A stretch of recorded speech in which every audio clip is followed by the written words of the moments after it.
everybody kind of comes to me with this, I feel like I should be further ahead. I feel like I'm always behind. I think I need you to make me do more. And it's never about doing more. When we do take action, because we're so, our nervous systems are calm, we've been tuning into our intuition, we've been working on joy and allowing space for creativity and for rest, the ideas that we get are better, and the way that we implement them are more in tune with who we want to be. Welcome to How to Trust Yourself, the podcast for anyone who's done with the endless second guessing and ready to tune in to your inner guidance. I'm Anna Holtzman, and I get that feeling of trudging through life like you're wading through mud, trying to figure out which way to go. In my 20s, I spent more time asking what should I do with my life than writing about crushes or bad dates in my journal. I've tried on a lot of answers: architecture, publishing, editing reality TV for a decade, and finally landing on therapy and coaching, helping people like you connect with your purpose. But here's the thing I've learned through all those twists and turns.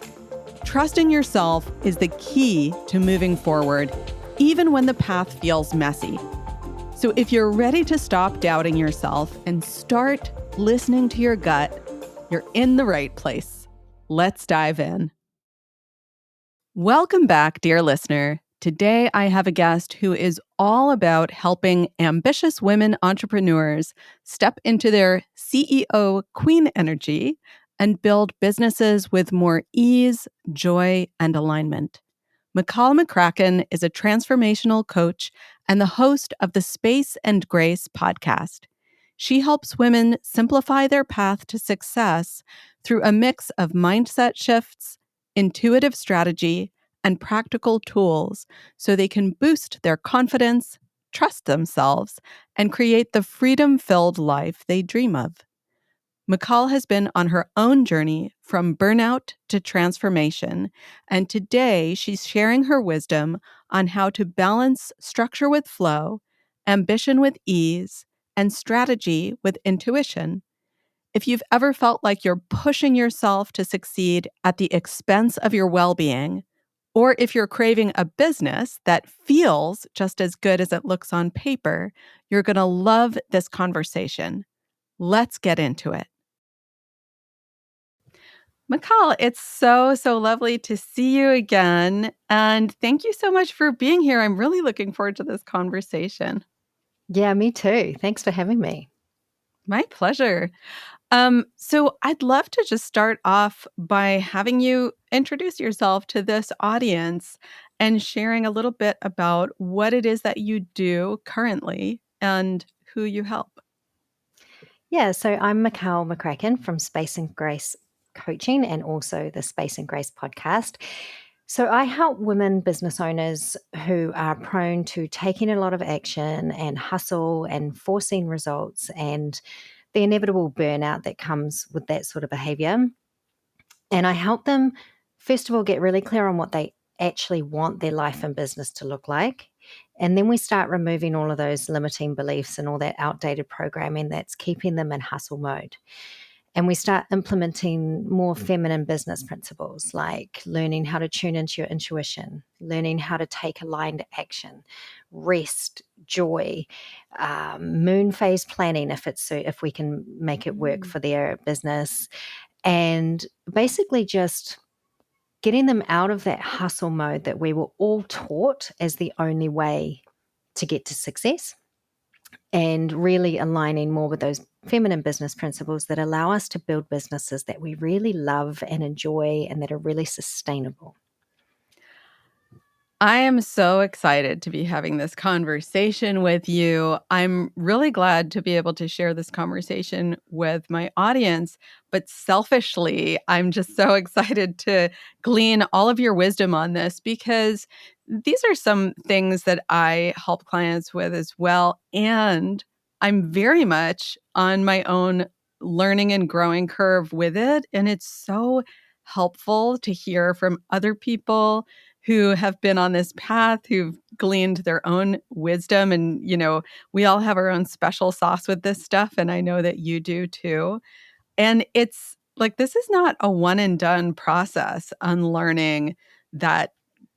Yeah, that just kind of like, always being in frantic mode. It's really a whole process. So, that said, I would imagine that this is not something you just thought randomly one day, oh, this would be something interesting to help people with. I'm guessing that you came to this work through some pivotal personal experience of your own. And if that's the case, I'd love to hear you talk about that a bit. Yeah. So I built my first business with pushing, hustling, blood, sweat, tears, grit, determination, because I didn't know there was another way. And I ended up I ended up selling it, which was a success. Like I made a lot of money, but it didn't feel like a success because I was so exhausted. And it didn't feel like a success because I'd built this business where I had made every single decision and it was working and I was exhausted and miserable. So, and I remember getting, so I built a dog daycare. So my very first business, which I still have, is pet care, pet sitting, dog walking, and dog training. And I still run that piece. But then I built a dog daycare and I had 2 human babies during that time. So I was already exhausted, no sleep, all that sort of stuff. Yeah. Waking up with a jolt of adrenaline and thinking that was awesome because I could just jump out of bed and like get stuff done, right? Yeah. Not knowing that that wasn't a renewable resource. Yeah. Yeah. So then, I was experiencing panic attacks. I was just running everywhere, like to get the kids to daycare, to get to work on time, to open up for my clients.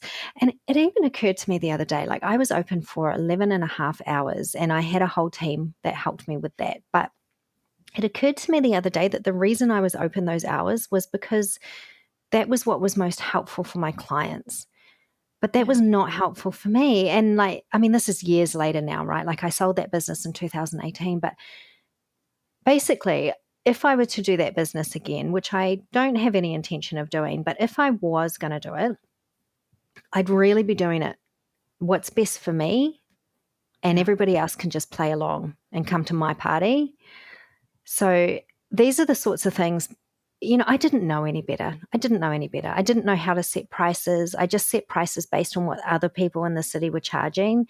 Um, and they were actually charging much lower than what I would charge now, considering how much of an amazing service I provided and my team provided. But these are all things you learn the hard way. And inevitably, what happened was I burnt out and I was like, what am I doing? Like, why am I doing this? Like, for who? I remember getting to work one day and I was just so frantic and I thought, I'm going to have a heart attack and die. And for what? Like, I've got 2 young babies that need me. And yeah, but that was when I remembered I had always built it with the intention of selling it. It's just that I got so stuck in the day to day, the putting out the fires and all the drama of it, which was completely self inflicted. Like, if I had known about coaching, if I had known that I could have gotten a mentor or a coach, like I could have had a completely different experience. But I was just bringing Mm. everything that I was in corporate and everything that I'd learned in corporate in America, incidentally, which may be different in Oh, New Zealand because really? I'm in New Zealand, but I was Yeah. in, Americans do productivity and they do it real hardcore, and that's what Yeah. I'd been Yeah. taught. So Oh, anyway, I all thought that I to thought you say, meant you had worked in corporate in America, but oh no, I had. oh, you did? Okay. Mm, Yeah. It's so yeah, yeah. interesting. Yeah. So that's where I learned that kind of hustle mode. But it was also clearly part of how I wanted to behave as well. And that's all the stuff that I have had Yeah. to unpick and help other people unpick. But when I remembered that I'd always built the business to sell it, that kind of changed my mindset. And so then I started um, preparing it for sale, and then I sold it. And then I was like, oh no, now what? Yeah.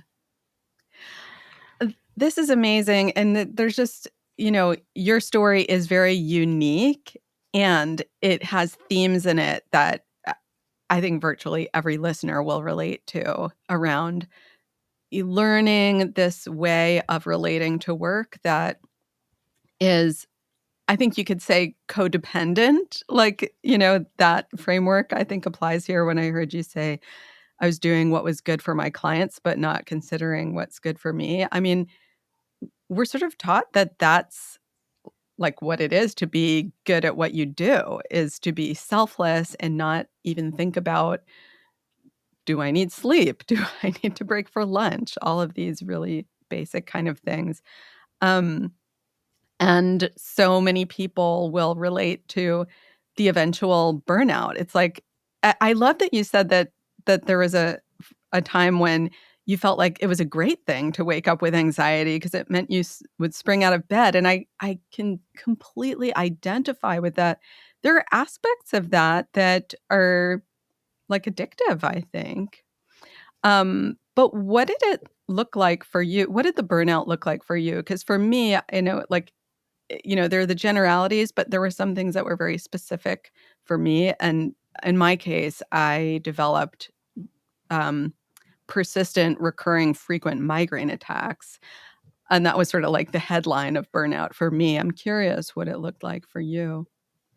For me, it was panic attacks. So I was in fight mode the entire time. So, fight, flight, freeze. I was in fight mode the whole time. So nobody would have known that to look at me. But I was constantly on high alert for what could go wrong and what I needed to be in control of and what I needed to do and what has to happen next and who needs to be taken care of and all of these things. So for me, it was panic attacks. And I remember going to the doctor and talking to her about it because I didn't know what else to do. Right. And she said that I should do more yoga. And I was like, because I'd really loved yoga. Like before I'd had kids and built the business, like yoga was a huge part of my life. But I just wanted to punch her in the face because I'm like, I need a pill that you can give me so I can keep going at this speed. And I was so mad with her. And I know now that she was Yeah. absolutely right, but I was not in a place to listen. Yeah. And so I went to a different doctor and he said, I said, what is Valium? Like you hear that on all the movies and in America, everybody's on Valium. And he's like, oh, well, that's hardcore. That's like knocking out a horse. I'm like, that sounds really fucking good right now. Knock me Right. out. Anyway, so he wouldn't give me anything either. And then one day I called him mid panic attack and I was like, dude, I need something. Like, obviously, what I really needed was the yoga and like like a life coach and an entire overhaul on who I was being. But in the interim, I just needed something to take me down a notch so that I was out of panic mode. Yeah. And so he prescribed me pills, diazepam, and he gave me 10, and I took one. And that was all I needed. Just knowing that I could carry that little bag, that little bottle of pills around with me for years. Like I don't have them Yeah. anymore, but just knowing that they were in my handbag, I only ever needed the one. And that was a big panic attack. But after that, I started. What did I do? I think I went to Pilates, and my Pilates teacher was like, "Do you realize you're hyperventilating?" I'm like, "What?" She's like, Mm. well, you're just hyperventilating like this whole time. And so she gave me a book about learning how to breathe properly again. And that kind of started off the whole like self-care journey. But initially Yeah. I just really needed somebody to give me some pills to knock me out. Yeah, totally. Oh my gosh. Yeah, there's lots of this that I can relate to. And again, I imagine many listeners will relate, in their own unique way. And something that came up for me as you were telling this story is, you said you wanted to like punch the person in the face who said you need to do yoga. And I can relate to that from my past on a number of levels. One level is just like when you're in the thick of it, like you need emergency help now. You don't need a long-term plan in that moment. So it can be very upsetting to hear something slow as advice.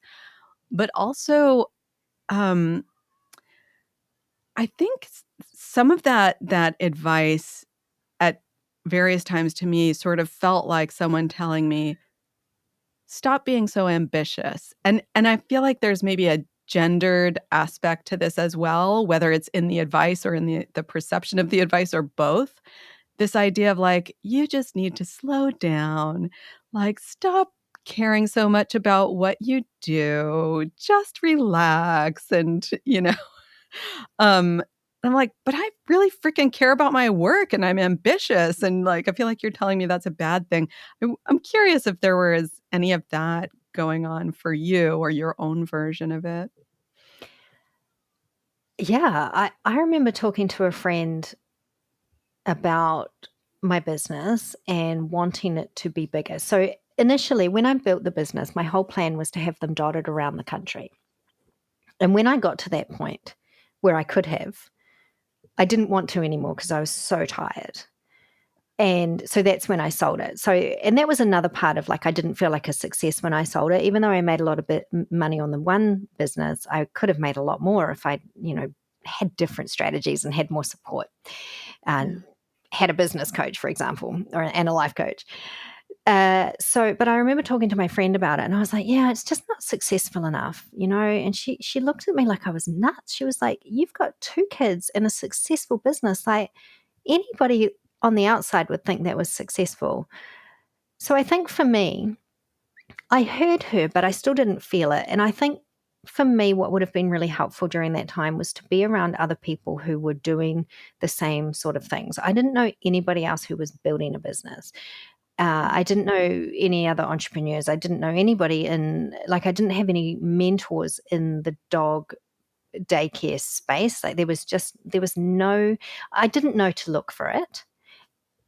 That was really it. It was all me, really. I mean, if somebody had said, "Hey, do you know that you can get a business coach?" I would have been like, "What?" So I think if I'd been surrounded by people who were doing a similar thing, or not even a similar thing, but just on a business building journey and all the ups and downs and the personal development that have to come along with that, I think that would have been really helpful. And if anybody told me to slow down, I do remember getting that advice, like, you have to sleep when the baby sleeps. And I was like, "Ugh, whatever, Mhm. like that's the only time I'm going to get to work, right?" So, Right. Yeah. so if anybody did give me advice, I wasn't listening. So I'm hearing this part of your story that like if I had known I could get a business coach or if I had a business coach and a life coach, things could have been different. Flash forward and now you are a coach. So what's that part of your story? How did it go from like I don't even know that coaching is a thing, which by the way, I mean coaching it's still sort of new. I mean, there was a time when that didn't even exist or it was like hard to find and not everyone knew about it. So yeah, how did you go from there to now you are coaching other people? So after I sold the dog daycare, I took the pieces of the business that I really liked, the dogs, Yeah. and removed the parts that I didn't like the facility, the being location, being tied to a location and a certain amount of hours every day. And when I was lying on the sofa for like 6 months after selling it, wondering what I was going to do with the rest of my life, I somehow learned about Amy Porterfield and was Mhm. like, "Oh, okay, maybe I could take all the parts that I love about working with dogs and working with their people and bring it online." And so I learned all about online stuff and I created a company where I do online puppy training, which coincided with COVID. So that worked extremely well because everybody got, rushed out to grab puppies during lockdown and Yeah. everything and had puppies and nobody to train them. So that worked really well. And I still have that going on in the background as well. So I do have 3 businesses. And during that time with Amy Porterfield, I was in her membership and she had a business mindset coach in there.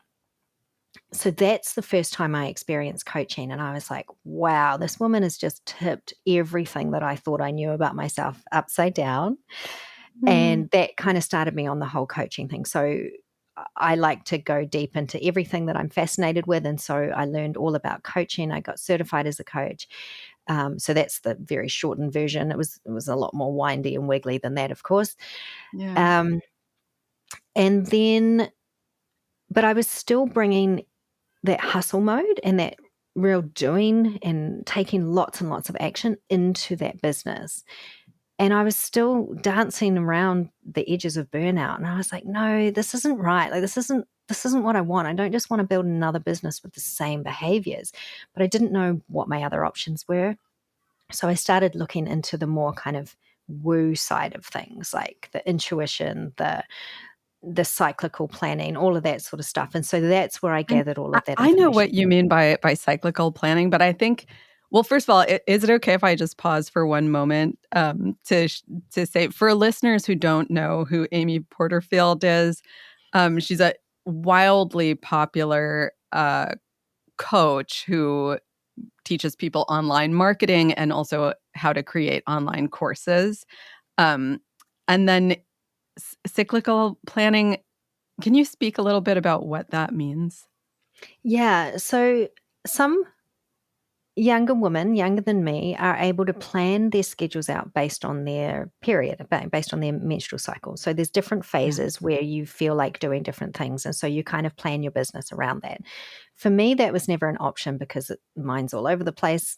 Excuse if that's too much information. So I was like, what No, can I it's rely absolutely on? not too much information. Bring it all in. Yeah. And I'm like, well, I can rely on the moon because the moon does the same thing there's always 4 quarters or more than that. But basically what I learned was moon phase planning, and that is what I teach my clients. And so what it means is that for 3 of the 4 moon phases, you do slightly different things during those phases. But the most important one to really lock in as somebody who's really prone to hustle and burnout is the phase between the 3rd quarter and the dark moon, the dark side of the moon. So that is when you get to rest Yeah. and you prioritize rest and you don't have meetings, and you make sure that you book something in there that makes you feel really good, and you can do some journaling on what does the last month look like, what do you want to do differently next month, but you're not doing anything, right? You are Yeah. That is an entire phase where you are prioritizing you.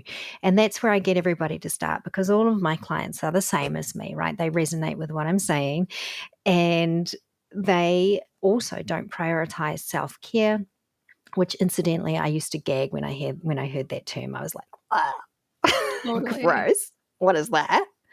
Yeah. Uh, Yeah. so that's what I mean by moon phase planning, or cyclical planning. And it just, if you do nothing else except push and hustle for the other 3 phases, at least you've got that one phase where you are legit prioritizing you. So I love that you said you used to gag when you heard the term self-care. And obviously, that is something that many people relate to because this is in the air. I mean, this is something that we don't pop out of the womb thinking that self-care is cringe, but we learn it from the culture around us and this, emphasis on productivity and de-emphasis on rest. So since you said your clients are all similar to you, which is how things work, they probably have this gag reflex too.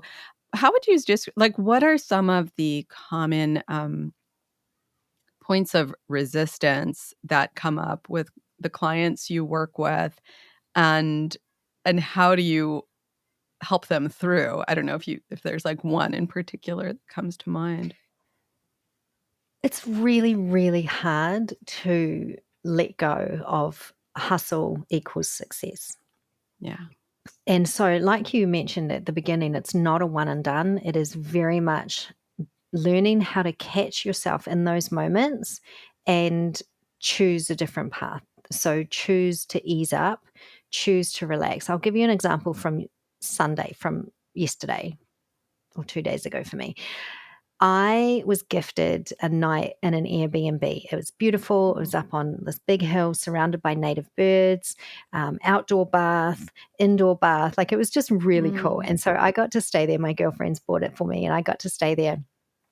And that was my whole plan from Sunday at 3 o'clock through to 8 o'clock the following morning when things would just get back to normal. Yeah. And it was challenging. I kept kind of like moving around and looking around. I'm like, there must be something for me to do here. And the entire idea was to have the bath and to do some meditations and do some journaling and all that sort of stuff. It took me a couple of hours to settle into it. And, I kind of had to fight myself a little bit because I was like, stop. Like you're trying to hustle your way into this relaxing night. You get one night, like you've got to like get into it. So it's a real struggle, even for someone. I've been doing this for a couple of years now, but Yeah. I still find myself not in hustle mode so much, but if I'm feeling uncomfortable or afraid of something that I need to do, my initial reaction is to action my way out of it. And Yeah. that is the piece that I'm still working on as well as my clients. Like, we have to be able to catch ourselves in those moments, notice what's happening, understand the thoughts, accept that we are never going to be perfect, and choose how we want to go forward. Because Yeah. otherwise, we're just going to build another business that's going to burn us out and we're not going to like it. I'm cracking up with you because I mean, this is just how this is how important your work is because it's just such a common thing that so many of us are navigating. So just last Friday, that happened to be the day I had my most recent session with my life coach. And the like assignment that she helped me come up with at the end was to write a little sticky note for myself that said, "I am allowed to enjoy my day." Because I was coming I was kind of like feeling like kind of a mini burnout at the end of last week because I was just coming off of a massive surge of like energy and creativity and all these ideas about my business. And so I was, it was exciting and it was fun. And then I kind of crashed at the end of the week. And I said, okay, Saturday, we've got nothing on the calendar. I'm gonna go to we've got a house by the beach. I'm gonna go there by myself and just do nothing all day. And I know it's gonna be hard for me to do that. So I need this sticky note to help me. um And were you able to? It was a mix, and, I this was part of my self-esteem. I was like, "It's gonna be tough," and so part of my being gentle with myself is, like, not yelling at myself for not feeling relaxed the entire time. Yeah. Yeah, Yeah, being really compassionate. I mean, this is the way that we were taught, yeah. and there's a lot of undoing. There is a lot of undoing, and that's a really good lead into the question that I'm really, like, excited to hear from you on this. Is like, what are your particular tools, techniques, mantras, whatever it is that have helped you over time in your process of like increasing self-trust, increasing being in touch with yourself and taking care of yourself? Like, what if have there been specific tools that have helped you over time and have they evolved? Like, are they the same now that they were when you started this path? Have they evolved and shifted? Yeah, so my first one is the moon phase planning. That's how I plan out my new projects because I always want to do everything all at once. I want it done. And so with the moon phase planning, I get to pick one and I get to plot it out over the phase of a moon. So starting from the dark moon, I get to do a little bit of research, which to be honest is a lot of research because I really love my research and my deep dives. So I'll do research, but I'm not allowed to take any action. So not any Mhm. big action. I'm allowed to research. I'm allowed to talk to people about it. Like I just added Pinterest, which Yeah. so I'll just use that as an example. So I did research. Of course, I bought a course because I have courses for everything. And I talked to people. I was kind of like, do you use Pinterest? Do you not? Like, how is this going to work for me? All of that sort of stuff. But I didn't take any action. Then from the first quarter through to the third quarter was all my action taking part. So that was when I was like, yep, I do want Pinterest. So I learned how to do it. It ended up being 100 posts, 100 pins, because Yeah. I just kind of went into machine mode because I got into the rhythm of it, and I'm a big fan of batch creating. So I created a whole bunch. I didn't post them all, but I created them and I scheduled some of them. So that was kind of how I plotted that out. And then I didn't do anything for that final phase. And knowing the reason why I love moon phase planning is because I do work like a machine when I'm in work mode, Yeah. but I know that I'm going to work so much better, faster, just better. Like everything's going to be better if and when I prioritize my self care during that quarter. So, Yeah. or during that phase. So, that's one of the things that I've implemented that has helped me a lot, because I used to just try and shove everything in all at once and then I'd just be frantic. So, even though I changed the business model and I changed the business, I was still working from that mode of like must do everything yesterday. So I don't do that anymore. The other thing I do is at least 10 minutes every day, I clear my brain. So I just Yeah. sit there and do nothing. And I have a couple of different techniques that I use to just make sure that I'm not thinking, because, of course, thoughts are going to come in and I'm just like, no, everybody just go away, you know. And that's been amazing. Like, I don't get intuitive hits during that time. Like, during that 10 minutes, I don't, but they come later and they're Yeah. really cool. So I love that. Like, I love it when I get those intuitive hits or those downloads and I have enough energy to implement them. So those are my two things. And they're so simple. Like, Yeah. Simple, but it's not easy to just say, "Okay, I'm gonna do these things," and then just start doing them regularly, right? Like, it's a practice to bring ourselves back to these things. What does your head clearing, ritual look like? Because mine is journaling and, everyone's got their own thing. so I have a couple of different things. I either imagine that there's a glass of water on my third eye, and so I just Mm. have to kind of keep it, like little ripples, and that's it. And that just I can just feel my brain shutting down in the most delightful way. That probably sounds quite horrible to some people, but for me, it's like, it's Oh, just bliss and quiet. And the other one is imagining that I have a room in between my ears. So it's just like a round room and I'm the only one in it and I'm sitting there and everybody else just has to get out for a minute or 10. actually, that was very relaxing to me to just even hear you describe it. Like, I got a little shiver down my spine. It's so interesting how our nervous systems respond to suggestion and visualization and just and hearing someone else describe that.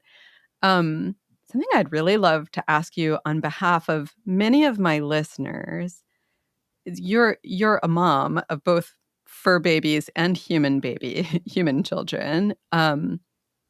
I am a fur baby mom and a stepmom, and I'm not a full-time mom to a human, so it's fairly easy for me to take my time in the morning to do my reset ritual, like close, bye, I'm going into the basement, into my office, closing the door.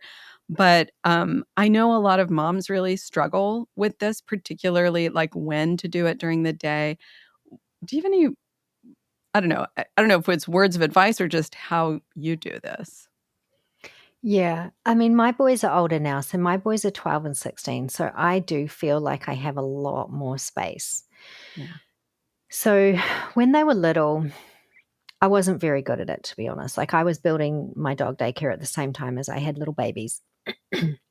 But knowing what I know now, this is why I stick with my 10 minutes no matter what. Like 10 minutes no matter what, I can find that during my day. And if you can't find 10, find two, whatever it is, instead of if you get a moment to yourself.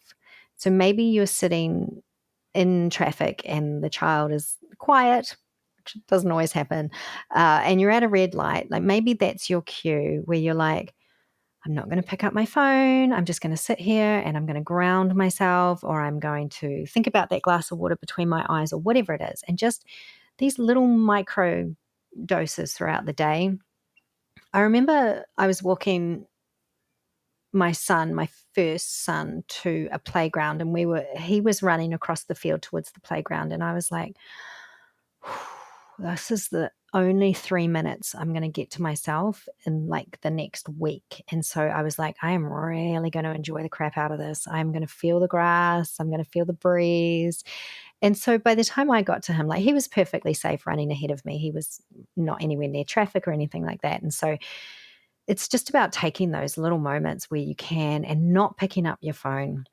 not checking your email first thing in the morning. I said I used to wake up with a jolt of adrenaline. I still do sometimes, but now instead of jumping out of bed and taking action, I'm like, no, no, no, I don't get out of bed until my nervous system is calm. Yeah. So any little moments that you can take, do it. And then if you can take a big moment like a Airbnb by yourself, take that and Oh, try to yeah. enjoy it. Oh, yeah. Oh, that just sounds like pure heaven to me. Um, if there's a listener, which I'm sure there is, listening to this conversation right now, who's thinking like, I'm really relating to what Michal is saying, relating to her journey.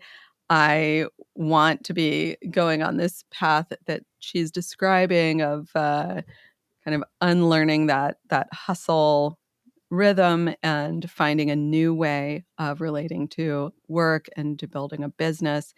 Um, but this person is maybe wondering like, but like what would that look like for me? What would change for me? Is there a client story or two that you'd like to share with listeners of like what has that path looked like? Yeah. Everybody who comes to me, they think they need to be more productive. And initially, I was calling myself a productivity coach, but it was kind of like, yeah, but it's not productivity. Like, I'm not trying to make you do more. I'm not trying to make you be more efficient. I'm actually trying to make you do less. And I really struggled with the name productivity coach, because I was like, I I am helping you do more in less time, but I'm not about doing more, if that makes sense. I'm not really articulating it very well, and I never really could. I I'm kind think of like, you well, are actually. It uh, totally makes sense to me, and this is something I have grappled with in like every incarnation of my coaching because I started off as a chronic pain coach and it was like, I'm going to help you get rid of pain. Well, that just puts on so much pressure to get rid of pain, and that's really not what the work is about, coming home to yourself. But like, how do you communicate that? So anyway, I'll hand it back to you, but I totally get what you're saying. okay, because that's exactly it. I'm like, well, I'm not the anti-productivity coach, but I didn't know how to say it. So everybody who comes to me wants to they think they need to do more in order to get the success that they want. And that's why I'm just helping to reprogram that, because yes, we do need to take action, but we already know how to do that. We're already doing that. Although I have had a couple of people who don't take any action and they're not getting any results, and I'm like, okay, that's a little trickier for me to work with, because that's not me, and that's not what any of my clients have been like, except for a couple. And I'm like, oh, it is really tricky when you have absolutely nothing going on. But So they're two sides of the same coin, right? It's like fear will spur overaction or underaction. Yes, I love that. Yes, you talk about fear a lot, and that is a huge piece of it, and that's a huge piece of what we do is, Yeah. what does life look like if I'm not pushing and hustling? Like, who am I? And how can I still be successful? How can I actually be more successful? So, to not name names or drop in specific clients, everybody kind of comes to me with this. I feel like I should be further ahead. I feel like I'm always behind. I think I need you to make me do more. And it's never about doing more, or very rarely about doing more. Usually, I mean, when we do take action, because we're so, our nervous systems are calm, we've been tuning into our intuition, we've been working on joy and allowing space for creativity and for rest, the ideas that we get are better. And the way that we implement them are more in tune with who we want to be. But there is, as I said, it's never one and done, and there's a constant like, Oh, here you are, fear. Oh, here you are, negativity and pessimism. Oh, great. You've showed up again. Okay. How do we deal with this in the moment? For me, like I think I talked about this. I've talked about this recently. I may have talked about it with you, but for me, it's whenever I do a masterclass, my fear shows up as overwhelm and overcomplication and just kind of mucking around a lot, like procrastinating because I don't want to go live. I don't want to go live because if I do, I'm going to get judged. I'm going to get kicked out of the tribe and I'm going to die alone. Like that comes up every single time, but it manifests in slightly different ways. So it's about like really learning who you are, who you want to be, and figuring out what your triggers are, I guess, so that we can we can pull them apart and get you better results from doing less. Yeah. I mean, I so like, like you, I very much relate to my clients, and that's why I'm able to work with them. And I really related to what you just described of like your clients coming to you thinking that you're going to help them do more. It reminded me, it's like this shows up in every area of life. So that reminded me of when I first started working with my coach who is a stepmom coach, and that's what I initially came to her for, and I thought, "Well, she's just gonna help me be a better stepmom, and then when I'm better and I'm doing more, I can finally feel good about myself, and these feelings of guilt and stress will go away." And of course, it was like, the complete 180 of that, which she helped me with, really boils down to self-acceptance. That's what helped the stress come down, and it helped me realize I didn't need to be doing more. Um, like, again, without, like, naming names and breaching client confidentiality, what's one version of a, like, if the person comes in thinking, "You're gonna help me do more," what might they walk out thinking or Mm. experiencing? I really love to work on confidence and what I call the CEO queen energy because so I'm thinking of one client in particular who she knew what she wanted to do, but she was too afraid to do it. She'd just moved to a new place. She was just establishing herself in a new city and she knew what she wanted, but she just couldn't make it happen. And she was coming up with all these reasons, all these real reasons. And, I say real, but they were real to her and they were real to her, the fearful side of her brain, but they were just really getting in the way. And so we worked on her confidence around like what does she want? What are the results that she wants? How does she want to behave when she's on her way to getting those results? What does she want that to feel like as she's working towards those results? And so she ended up going out and making that offer from a real place of confidence instead of like, I'm new here, I don't know anyone, I don't know if anybody wants what I'm going to sell, which just leads to, you have crappy thoughts, you have crappy Yeah. feelings, you take crappy actions and you get crappy results. And so as a result, she ended up launching her new program. It was a doggy program, it was a dog training program. And she just got really amazing results. But more importantly, she felt so much confidence in herself and in her ability to do it no matter what, like no matter what the brain, no matter what excuses her brain was coming up with. Um, she was able to kind of prove it wrong, which is so important because whenever you're striving, like I know you're in a pivot at the moment, Anna, and whenever you're doing something slightly different, right, your brain is going to come up with every single reason why you shouldn't. It's too scary. You've failed in the past. Look at who you upset last time you tried to do anything, like all these reasons just to keep you really small. So, yeah, that's why I'm such a huge fan of coaching. Like, not like I have a coach. I think everybody needs a coach. I think everybody needs a coach and a Pilates instructor. I think we'd all just be so strong and healthy if we had both those things. Yeah. Yeah, it's yeah, I have a coach as well. Like, I wouldn't be coaching if I didn't believe in being coached and how helpful it is simply not to have someone who's necessarily wiser and smarter than you are, although maybe they've, like, walked a little bit further on the path you're on than you have, but someone who is, like, standing outside of your inner vortex of fear so they can hold a steady anchor. It's just so helpful. Yeah, because you can't see what's going on in your brain a lot of the times. I mean, Yeah. even with me, like I've had a lot of coaching, but still whenever I show up to a coaching session, I'm like, wow, I hadn't seen it from that perspective. You're totally right. Whereas my brain's just, whirring around in this little, as you say, this kind of vortex of whatever's going on in my brain. And so, yeah, I'm just such a huge fan of the coaching industry. Like it's just been we just don't have to do it on our own, and it doesn't have to be hard. Yeah. And none of us has to reinvent the wheel or start from a blank page.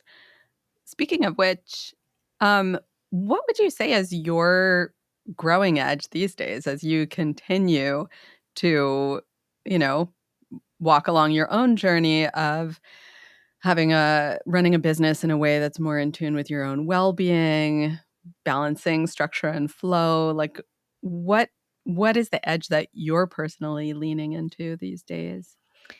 Yeah, so for me, it's money. So I have just launched a money mindset program. Cool. And that is a real challenge for me because I still feel like I'm so much on that journey myself. And so for me, it's like I do know so much about money and making money, but more importantly, your relationship with money and money sabotages and how just we limit our success because we don't think that we can hold money. We don't think we can keep money. We've just got all these stories around money. And so I've just started, like, I just launched a beta launch and I've just been working with people on that in the beta launch because I still feel uncomfortable about teaching this stuff because I still have such a massive money story. Like, it doesn't matter how much I see in my bank account, it never feels like it's enough. I never feel safe. I feel like it's going to get taken away from me at any moment, which is completely absurd. But that's my money story. Like, so Yeah. I I guess that's my edge is being able to teach people who know less than I do while still acknowledging that I have a long way to go. I feel like you just taught something so beautiful by sharing that and thank you for sharing that. That is a vulnerable share, I think, to say, I'm I'm teaching something right now and it's something that I am still struggling with myself. And I think that is the most empowering thing to teach because the teaching that I took from that anyway is you don't have to be perfect at anything to be of service, to provide value, to have wisdom to share. And that's exactly what, if you are a coach or a teacher, that is exactly what your clients need from you and need to learn. It's what we all need to continue to learn and digest. Yeah, well, as I've said to my clients who are in that program, I'm like, I'm going through these exercises too. Like, I need this just as much for me because as far as I can tell, it doesn't matter how much you earn. This has been my experience. If you're still bringing in all those thoughts and beliefs that it's never enough, that you're never going to have enough, that it's all going to get taken away from you, it doesn't matter what the bank account's saying. And so Yeah. I am doing the work with them. And sure, they're at a different income level than I am. And but it's the same sort of behaviors that I'm seeing, that it's that real fear. Um, so for me, I'm trying to move away from fear and into just love and of money. And I've just got myself, like, I realized as I was doing a voice note to a client, I was like, I just realized I'm at the point where I just expect it to show up now. Whereas before I was always like, where is it? Where is it? Even though it was right in front of me, it never felt like it was enough. And so I feel like I've evolved as they are evolving, and I'm just going to continue with that. So I love teaching about money because it's so important. That relationship with money was with us when we were being born, with our parents and their stories. And it's just such an integral part of who we are. And yet we usually just ignore it or we just bitch about it. Like for me, my story was you're never there for me. There's never enough. And money's like, bitch, I've been here the whole time. Look at your bank account. Like, what? So anyway, it's just a funny thing to have to work on, I think, but really Yeah. important. I love that you're doing this. This is a growing edge for me as well, and it's an area that I'm learning more about more recently, and it's just so interesting to me how all of these journeys have so many parallels, and just hearing the way you just described it, I was like, "Oh, that's the journey I've been on with love, with, forming a healthy relationship with my partner and going from a place in my life where I just thought, love is not available to me, to realizing like, oh, believing that is also manifesting that, and it's showing up in how I'm interacting with people in relationship. And yeah, it's such a hard thing that because how can you trust without proof? But you're not gonna get the proof without leaning into that trust. It's an Yeah. interesting dance. And I've done a lot of research, of course, because that's just who I am. And I take, like, I do a real deep dive, and then I come up with simplified solutions and strategies for my clients. And really, it took me a long time and a lot of research to realize that it really is that feeling. So how do you want to feel? Feel that now before you have, the money or the love or whatever it is you're trying to bring in. But man, I overcomplicated that process so much, and it really does just come back to what's going on, notice how you're thinking, how you're feeling, and choose a better path. Choose the path that you want to be on. It's so Yeah. simple. Yeah, and it's just coming back to it over and over again. You're never gonna stay on that path consistently every minute of the day. Um, this is I'm getting so much from this conversation. So I'm very grateful to be listening to you and having this conversation with you. I've got 3 final questions before we close. And the first of them is, if there is a soapbox message that you are personally passionate about sharing through the work that you do, what would be that soapbox message? We are meant to enjoy ourselves. So if you're building a business and Yeah. you're pushing and hustling and you're not enjoying it, I think you're doing it wrong. I think that is how it's been done. It's how it's been modeled. I built a really successful business that way. Successful financially, not successful for me personally. So yeah, that's what I'm really leaning into. I'm like, I get to enjoy myself, and so do Yeah. you. It's so interesting. Like you're a dog person, and your first business was about dogs. So I have 3 cats, and they teach me so much. And like what you just I look at them and I'm like, clearly the purpose of life is to enjoy yourself, because that's what they're doing.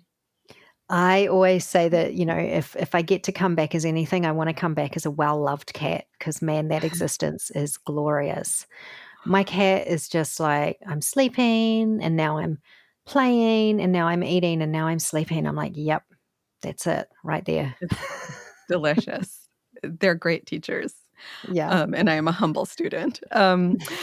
And for the person who's listening to this conversation and is maybe really like identifying a lot with what you're talking about, but they're still like deeply entrenched in that hustle pattern, and they're feeling inspired, but also feeling overwhelmed, about like, where do I even start? How could I possibly change this pattern?